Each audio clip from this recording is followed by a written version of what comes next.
হালাল ভাবে ধনী হতে চাইলে সকাল বিকাল একটি দোয়া 7 বার পড়বেন। এটা আমার কথা নয়, নবীজি সাল্লাল্লাহু আলাইহি সাল্লাম নিজে জানিয়ে দিয়েছেন। আবু দাউদ শরীফের 1555 নম্বর হাদিস, খুবই চমৎকার একটি হাদিস।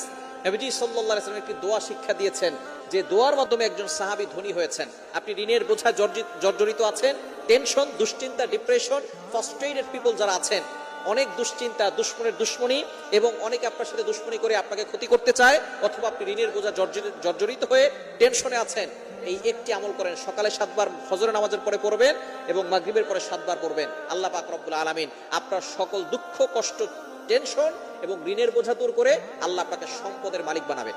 এটা নবী সাল্লাল্লাহু আলাইহি ওয়াসাল্লাম নিজে বলে দিয়েছেন।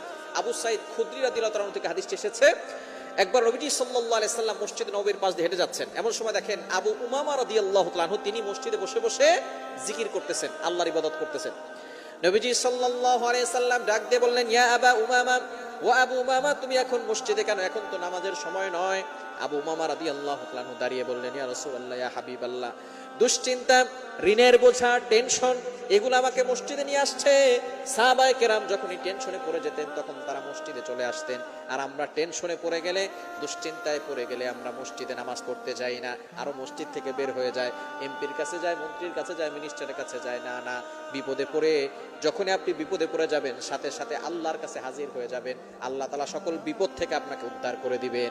আবু উমামা রাদিয়াল্লাহু তাআলা যখন এই কথা বলেছেন, নবী সাল্লাল্লাহু আলাইহি ওয়াসাল্লাম বলেন, ইয়া আবা উমামা, হে আবু উমামা, তোমাকে একটা আমলের কথা কি বলে দিব না, যে আমল করলে আল্লাহ পাক রব্বুল আলামিন তোমার দুশ্চিন্তা দূর করবেন, টেনশন দূর করবেন, তোমার ঋণের বোঝা দূর করবেন, ঋণ মুক্তির ব্যবস্থা করে দিবেন, এবং আল্লাহ তোমাকে সম্পদ দিবেন, এমন একটা দোয়ার কথা কি তোমাকে বলবো না?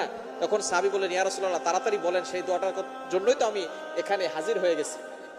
এবার রাসূল সাল্লাল্লাহু আলাইহি ওয়াসাল্লাম বলেছেন যে তুমি একটা দোয়া পড়বে, এই দোয়াটা ফজরের পরে 7 বার, মাগরিবের পরে 7 বার। এই সাহাবী আবু উমামা রাদিয়াল্লাহু তাআলা আনহু তিনি এই দোয়াটা পড়েছেন।